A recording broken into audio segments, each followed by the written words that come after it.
início, então, a mesa Filosofia e Poder. Então, eu chamo a mesa o professor Alessandro Pinzani, o professor de Ética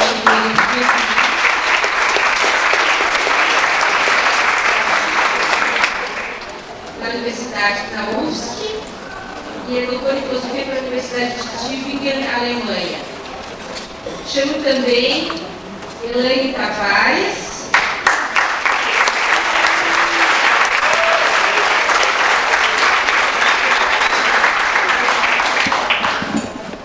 pesquisadora do Observatório Latino-Americano da UFSC, jornalista, educadora popular e mestre em comunicação social pela PUC do Rio Grande do Sul.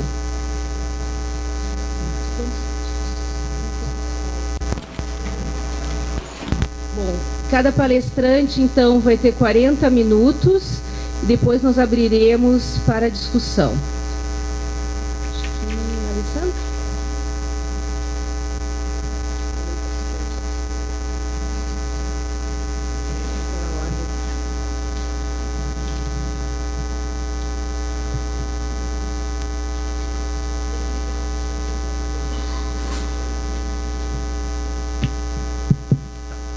Bom dia.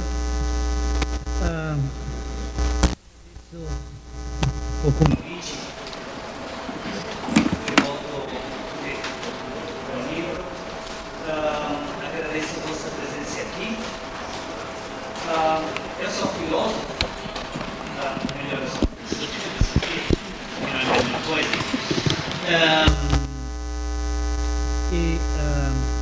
Quando o Lindo me pediu para falar sobre o assunto da relação entre filosofia e poder, eu fiquei assim, um pouco assustado inicialmente, porque efetivamente é um tema, aquele do poder, que marca o início mesmo da filosofia. Se consideramos este início com Platão. Mas, apesar disso, os filósofos, pelo menos hoje em dia, né, têm uma certa dificuldade em enfrentar esse tema, esse assunto. Eu tentarei expor algumas reflexões acerca deste tema, partindo do conceito de democracia, que é um conceito que hoje em dia assim, é muito usado e abusado. Passarei depois a expor algumas considerações gerais sobre o poder e, sobretudo, sobre a dificuldade que as teorias políticas hoje em dia têm em pensar o poder. E terminarei assim esta minha fala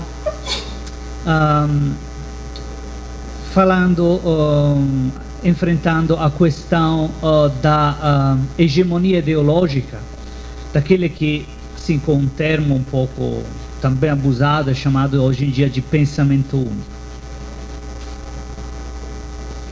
Este início do terceiro milênio parece marcar o triunfo final da democracia. Não há quase país no mundo que não afirme de ser organizado democraticamente, demonstrando que até os regimes mais totalitários ou repressivos percebem que a única maneira de obter uma qualquer legitimidade é justamente aquela de fazer-se passar por democráticos. Em nome da democracia se iniciam guerras, se derrubam governos, se cumprem revoluções. Poucos são aqueles que se atrevem a criticar apertamente a democracia, sobretudo entre os teóricos e os filósofos políticos, os quais parecem aceitar que um conceito tão importante e no fundo ambíguo seja usado e abusado com demasiada leviandade. Contudo, os mesmos teóricos que tão prontamente concordam na superioridade da democracia discordam entre si quando se trata de definir este conceito, ainda mais quando se trata de avaliar a real democraticidade dos regimes concretos, incluindo aqueles que por séculos foram considerados os mais democráticos ou até os berços da democracia moderna. Temos assim teorias econômicas da democracia, teorias formais, institucionais ou procedimentais da democracia, teorias da democracia participativa ou deliberativa, e assim teorizando. 2 milênios de teorias da democracia partindo do antidemocrata Platão e ainda não chegamos a um consenso sobre a essência deste fenômeno político. Isso poderia testemunhar da sua vitalidade como da sua fundamental impalpabilidade teórica. Mas, banalmente, poderia demonstrar que não é pensável oferecer uma definição definitiva por uma forma de convivência humana qualquer, seja ela a democracia ou a família, por exemplo. Em cada época e em cada sociedade, tais conceitos recebem um sentido correspondente às suas diversas manifestações concretas. Só poucas vezes os pensadores que se ocuparam destes vários sentidos chegaram a tomar uma atitude crítica perante o objeto da sua análise. E quando o fizeram, sempre foi em prol de outra forma de regime político ou de convivência humana alternativa. Isso vale para os críticos marxistas da democracia, assim como para os críticos reacionários, como por exemplo Joseph de Maistre ou Carl Schmitt. Curiosamente, são justamente estas teorias críticas da democracia aquelas que maiormente apontam para um aspecto que as outras teorias, que chamarei, não sei, de apologéticas talvez, geralmente calam ou negligenciam. O aspecto do poder, ou melhor, da desigualdade de poder implícita em qualquer forma de sociedade, incluídas as democráticas. As consequências desta negligência não são tão relevantes, particularmente quando a teoria serve como base para a prática. Este é o caso, por exemplo, do debate que se desenvolveu no fim do século XVIII nos Estados Unidos acerca do caráter nocivo das facções para a democracia e que resultou na inclusão na Constituição norte-americana de mecanismos institucionais para impedir a formação de maiorias populares tirânicas. Em relação a este debate, Sheldon Wolin observa que o verdadeiro problema da democracia não é o de impedir a tirania da maioria ou da minoria, mas o de evitar a concentração de poder nas mãos de instâncias democraticamente incontroladas. É menos um problema de números, é mais um problema de poder.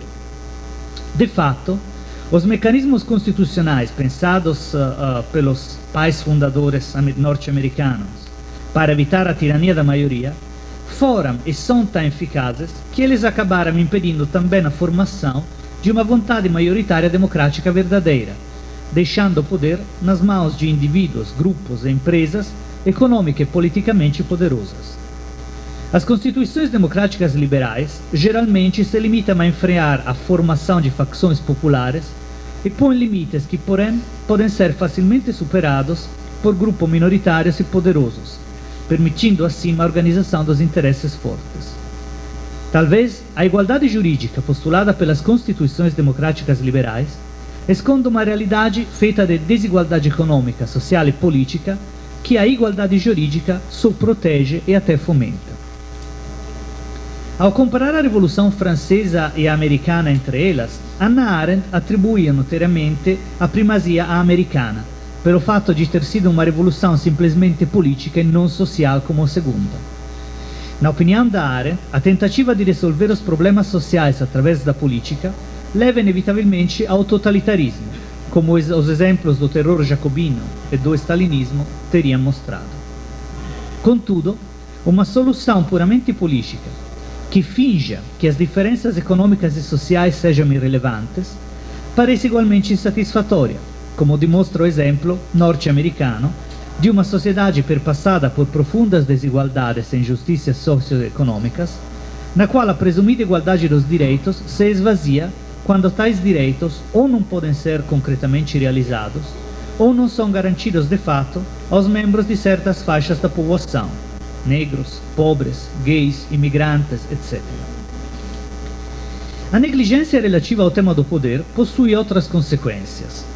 As mencionadas teorias resultam incapazes não somente de chegar a uma teoria democrática digna deste nome, mas mesmo de pensar o fenômeno da política, principalmente nas formas que ele tomou nos últimos decênios por causa da globalização. Se considerarmos as maiores teorias políticas modernas, por exemplo a de Rawls, mas também a de Habermas ou de Luhmann, podemos constatar que elas oferecem um quadro geral da sociedade que não corresponde à realidade da presente sociedade pós-industrial, particularmente em tempos de rápida globalização econômica. Aparentemente, não há visão todo compreensiva ou teoria capaz de dar conta plenamente da crescente complexidade que caracteriza nossa sociedade. E com a globalização, os centros do poder econômico e frequentemente político se tornaram ainda mais opacos e inscrutáveis. Esta opacidade limita também o controle democrático sobre as mudanças ou os deslizamentos de poder econômico, social e político. Os cidadãos possuem, como se sabe, sempre menores oportunidades de participar em processos decisórios com relação às medidas políticas e econômicas necessárias para controlar o fenômeno da globalização. Além disso, a complexidade dos problemas provocados por este fenômeno ultrapassa não somente as capacidades intelectuais do cidadão médio, mas muitas vezes aparecem ser demais também para as habilidades decisórias e organizatórias dos políticos e dos técnicos chamados a assessorá-los.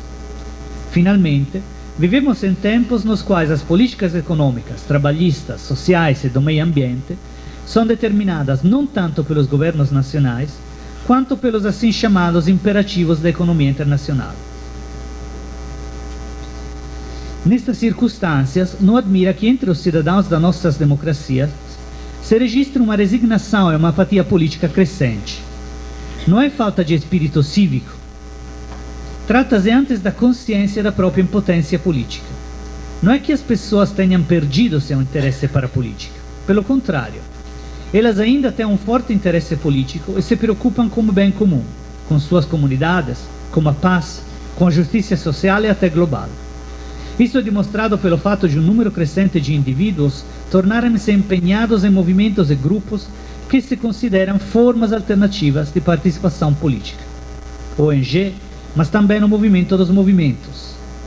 Estes movimentos articulam uma necessidade de participação política que não pode ser satisfeita através dos instrumentos institucionais tradicionais, como, por exemplo, as eleições.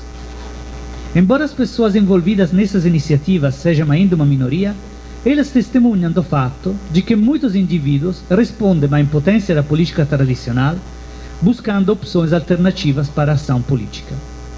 Estamos perante uma pluralidade de movimentos que não são controlados por um centro, que enfrentam um conjunto comum de problemas, mas que possuem fins diferentes e utilizam estratégias de ação diferentes.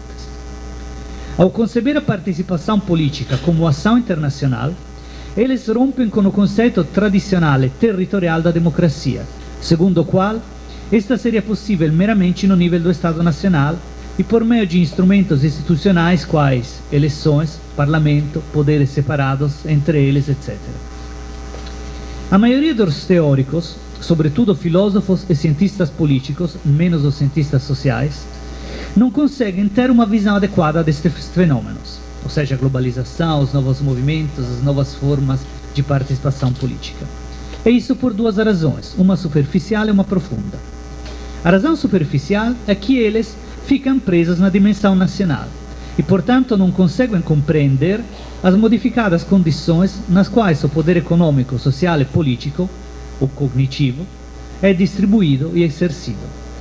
Eles concebem democracia como algo possível só no nível nacional e pressupõem que um governo nacional seja capaz de determinar e realizar políticas econômicas, sociais, financeiras, industriais, etc., de maneira independente e sem subir a influência de fatores e atores externos. A causa mais profunda desta incapacidade teórica, porém, consiste na convicção de que existam âmbitos ou esferas de ação humana diferentes e de que em cada um delas se exerça uma forma diversa de poder, religioso, econômico, social, político, cognitivo, etc.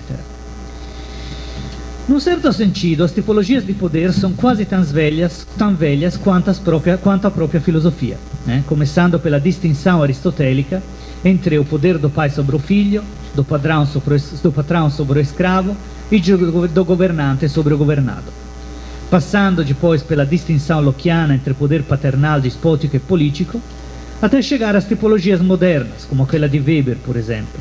Tipologias que distinguem entre os vários meios através dos quais o detentor do poder o exerce sobre o dominado. Segundo Bobbio, deveríamos, portanto, distinguir poder econômico, ideológico e legal ou político. O poder econômico concerne naturalmente a propriedade de bens considerados necessários em situação de escassez de tais bens. O poder ideológico se funda sobre a influência que certas ideias podem ter se formuladas de uma certa maneira, em certas circunstâncias, por certas pessoas e por meio de certos procedimentos. É o caso das ideias religiosas controladas por uma classe de sacerdotes, ou do conhecimento científico, assim como cientistas e intelectuais o definem e o gerem, também uma classe de sacerdotes. O poder político é baseado sobre o uso da força física por meio do exército e da polícia. É um poder coativo em sentido material. Segundo Bobbio, é o poder supremo, já que constitui um instrumento último para obrigar os indivíduos a determinadas ações, a determinados comportamentos. Estas várias formas de poder instituem e mantêm uma sociedade dominada pela desigualdade, uma sociedade dividida entre ricos e pobres, intelectuais e ignorantes, fortes e fracos, conforme os três tipos de poder. Sua estrutura é formada, portanto, por três subestruturas, empenhadas respectivamente na criação e na organização da produção de bens, do consenso, que resulta da legitimação da sociedade oferecida pelos intelectuais, e da obrigação. Esta pressuposição da existência de esferas distintas da ação humana e de distintos tipos de poder tem uma consequência normativa, implícita ou explícita, dependendo da teoria. A consequência normativa é que não deveria ter invasões de campo entre as várias esferas. O poder religioso, por exemplo, não deveria tornar-se poder político e vice-versa. Esta pressuposição da existência de várias esferas e esta consequência normativa são a razão pela qual a maioria das teorias não consegue descrever a globalização.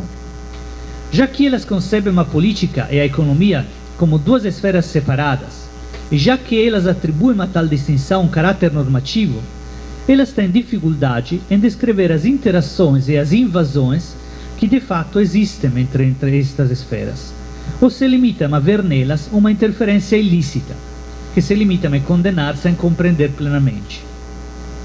Cabe salientar neste contexto que a maioria das teorias políticas, sobretudo filosóficas, insiste na necessidade de uma justificação ou legitimação do poder político, quer em geral, no sentido da existência de instituições legais ou estatais, quer em particular, no sentido da existência de instituições ou normas particulares. Mas quase nenhuma destas teorias considera a possibilidade de uma legitimação do poder econômico. Não é claro por que indivíduos sujeitos a poder legal e político teríamos direito de pretender uma justificação deste poder, mas não temos um direito correspondente em relação ao poder econômico, ao qual são igualmente sujeitos. Poderia-se replicar que, para a maioria das teorias, as associações políticas são fruto da livre união dos indivíduos, de um contrato social, cujos resultados deveriam ser aceitos por todos. Mas a maioria destas teorias considera também o mercado como uma arena na qual os indivíduos entram livremente. A própria ideia de contrato social é construída sobre o modelo de contrato privado. Se o mercado, como a agora, resultam da livre união dos indivíduos, por que para eles deveriam valer padrões e exigências de legitimidade diferentes? Uma resposta possível, e aliás a resposta que frequentemente é oferecida pelos teóricos, pelos filósofos, sobretudo da política, é que o poder político é ligado ao uso da força e precisa, portanto, de uma maior legitimidade. Trata-se efetivamente de uma boa razão para exigir que tal poder seja legítimo, mas não se vê a razão pela qual isso não deveria ser o caso também do poder econômico, já que as consequências do seu exercício podem ser tão devastadoras para a vida dos indivíduos quanto aquelas do uso da força. Aliás, apesar do grande número de guerras que atormentam as regiões mais pobres do planeta, a maioria das mortes é ainda provocada nelas pela pobreza, isto é dizer, por uma causa econômica.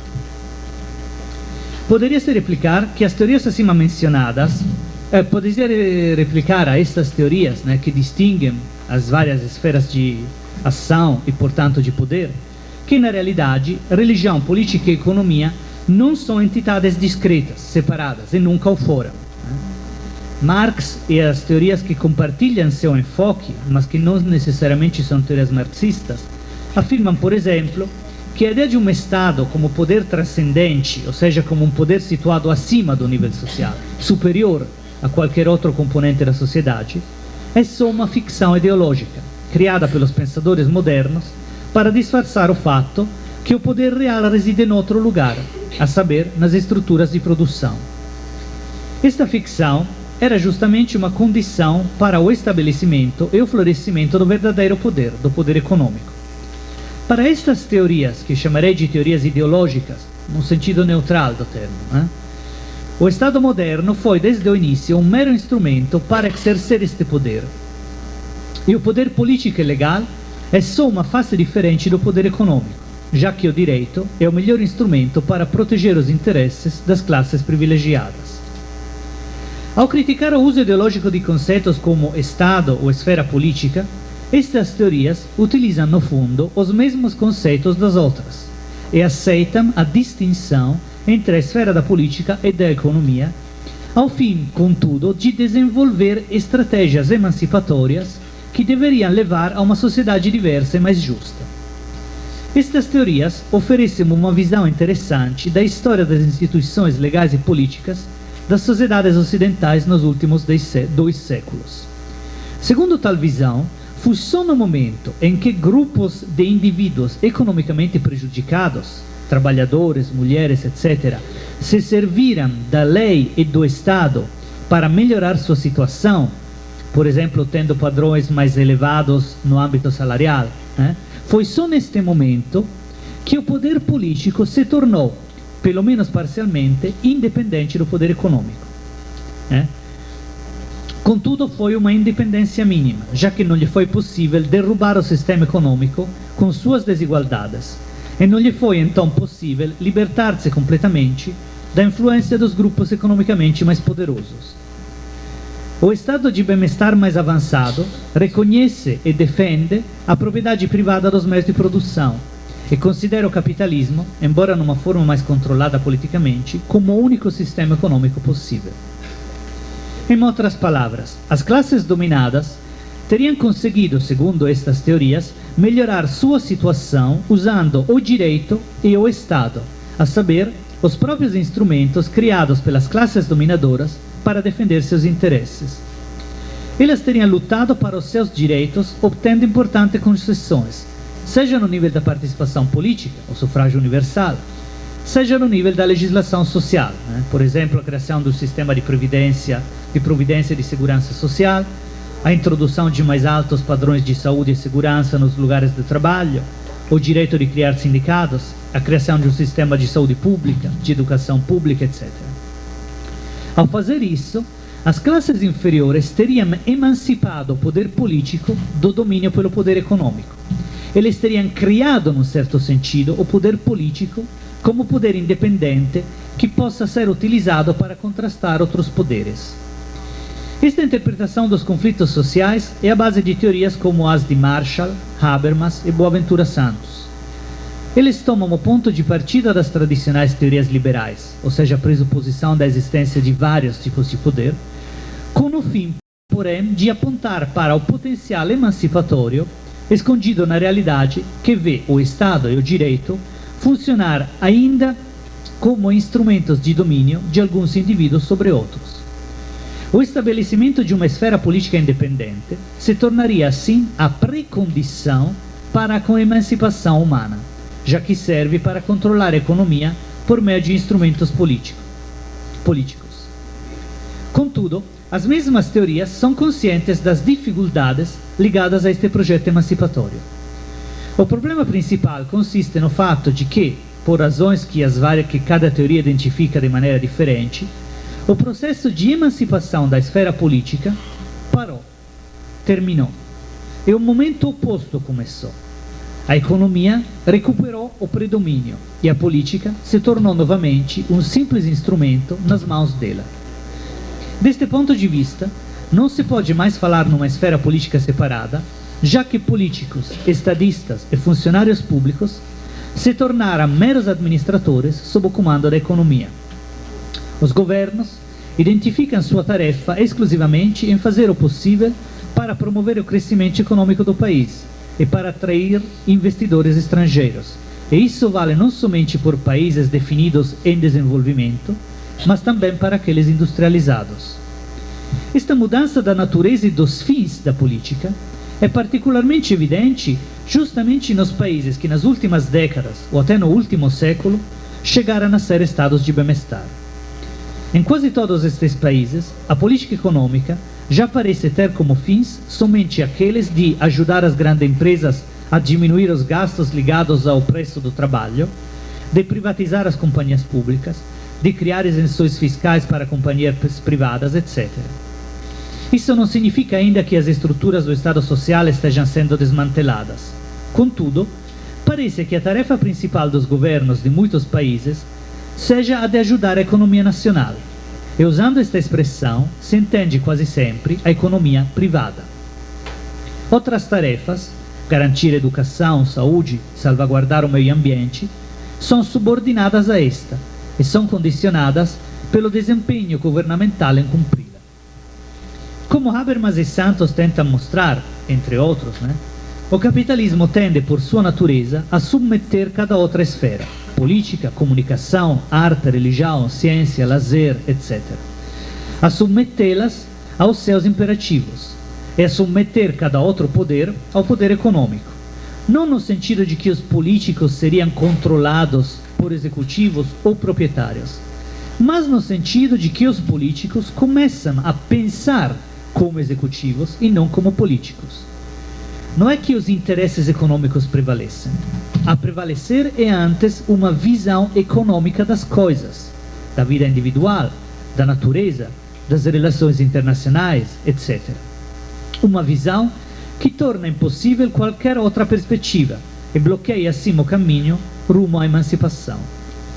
Como observa Gianfranco Poggi, um grupo é poderoso sobretudo quando consegue impedir a outros grupos não somente de afirmar suas preferências, mas até de formá-las, de propor políticas alternativas. O poder nunca é tão forte como quando opera através de estruturas consolidadas, subtraídas a qualquer controvérsia e contestação, estruturas que não somente favorecem os interesses de um certo grupo, mas ao mesmo tempo reduzem ou até eliminam a capacidade de conceber interesses diversos. Este fenômeno pode ser descrito como a tentativa de instaurar uma hegemonia ideológica. O atual regime econômico nos domina em maneira absoluta porque não conseguimos imaginar uma alternativa a ele. Melhor, as alternativas não são apresentadas como tais, mas como pura utopia, quando os que as teorizam consigam alcançar pelo menos um público, coisa esta que se torna sempre mais difícil. A esfera da economia não absorveu somente a da política, mas também a da reprodução ideológica do saber, da ciência, da arte e do lazer. Tudo é submetido à lógica econômica, até a atividade intelectual. No fundo, não somos julgados pela nossa produtividade científica. Não é no fundo o mercado de arte que decide quais entre os artistas vivos têm suas obras adquiridas pelos museus. Mesmo o futebol, o mais popular dos esportes, se tornou uma mera ocasião de ganhos econômicos, onde o rebaixamento, por exemplo, não é visto como uma simples derrota esportiva, mas é considerado nas suas consequências econômicas em termos de vendas de camisetas ou de direitos televisivos. Desta submissão à lógica econômica deveríamos trazer algumas consequências. A primeira, já que de fato tudo se reduz à esfera econômica, já não existe mais uma pluralidade de esferas de ação. Quando a mesma lógica as domina todas, elas são todas uma esfera só, assim como um só é o poder, apesar de eles assumir várias aparências. Neste sentido, parece preferível adotar uma perspectiva como a de Michel Foucault, que considera o poder como uma relação que perpassa todas as relações interpessoais.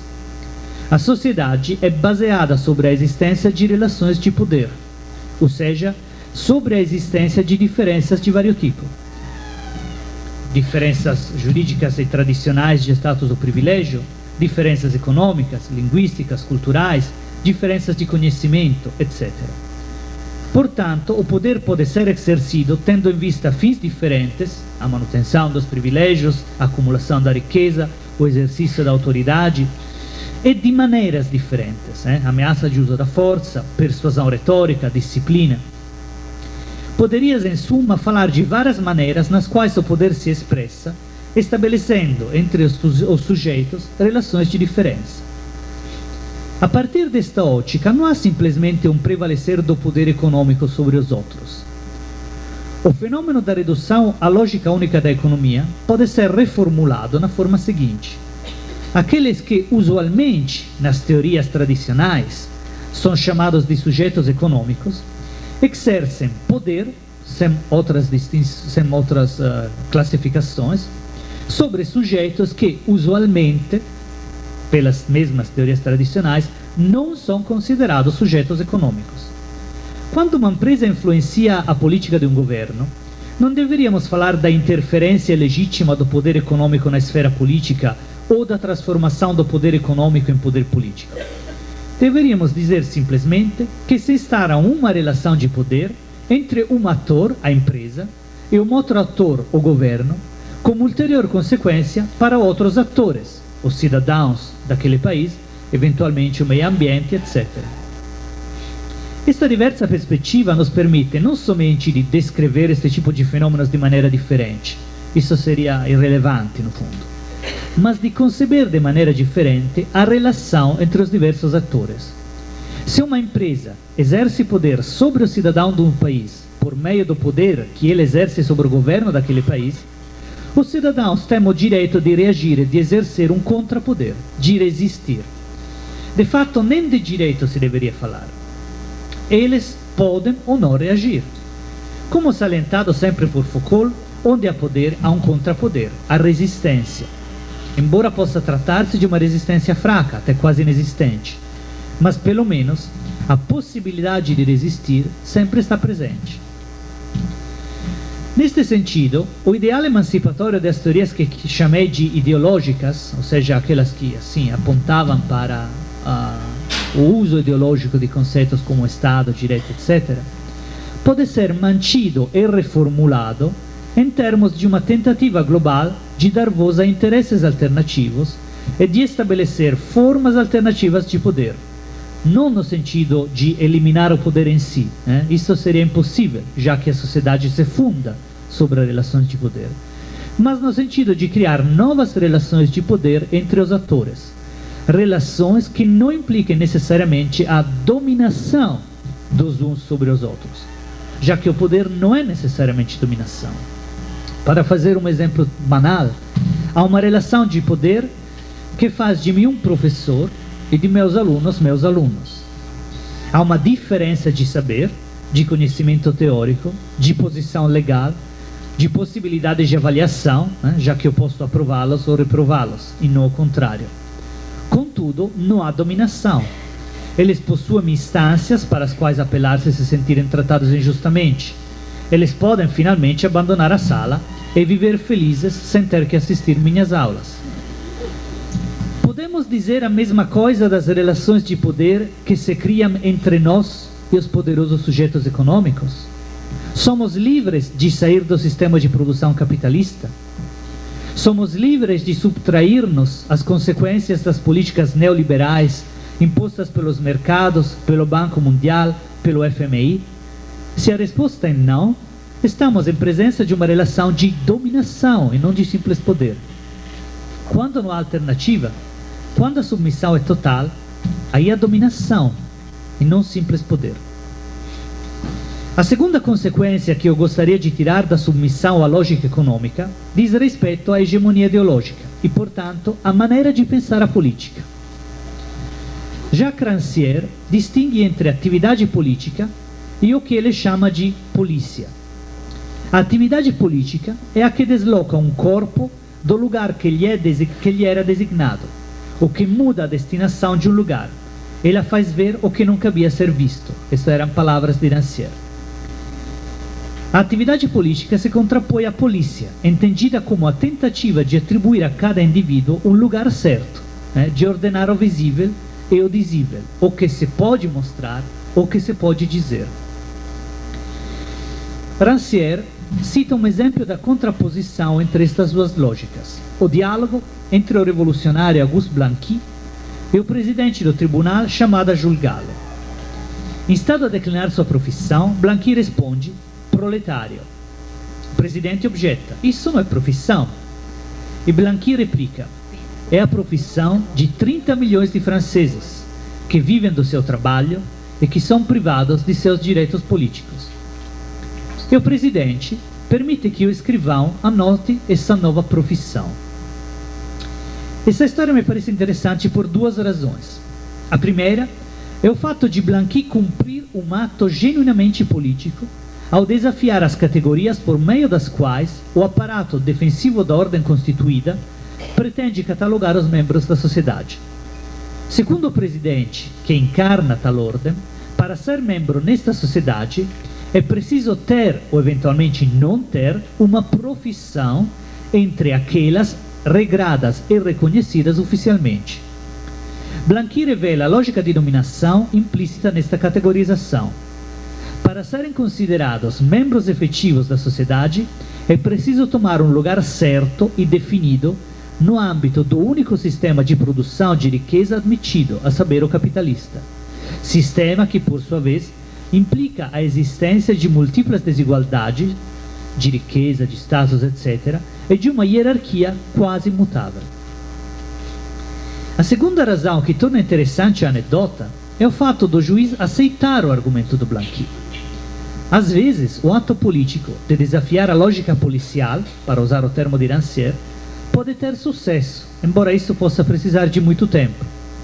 É preciso dar escândalo, como o Blanqui, que reclama para si o direito a ser reconhecido enquanto proletário, quebrando a ficção ideológica, segundo a qual o corpo social seria algo de homogêneo, no qual os indivíduos se distinguem simplesmente pela profissão, pelo lugar que eles ocupam no processo de produção, e não pelo diverso grau de poder, pelo fato de pertencer aos dominados ou aos dominadores.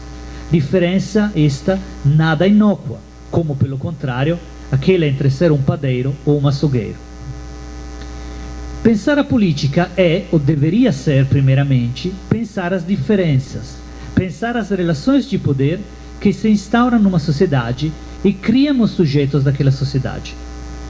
Pensar uma sociedade diversa da presente, significa então pensar diversas relações de poder e, portanto, diversos sujeitos.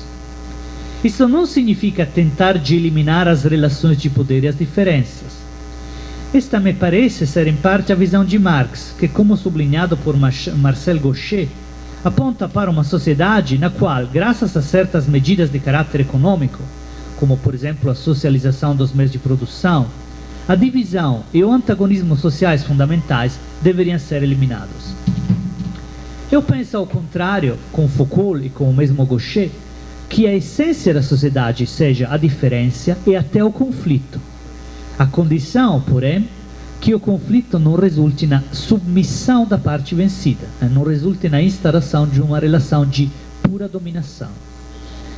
A alternativa a uma sociedade baseada sobre a diferença e o conflito seria uma sociedade homogênea e homogeneizada, que é exatamente o fim ao qual está tendendo a ideologia dominante acima mencionada.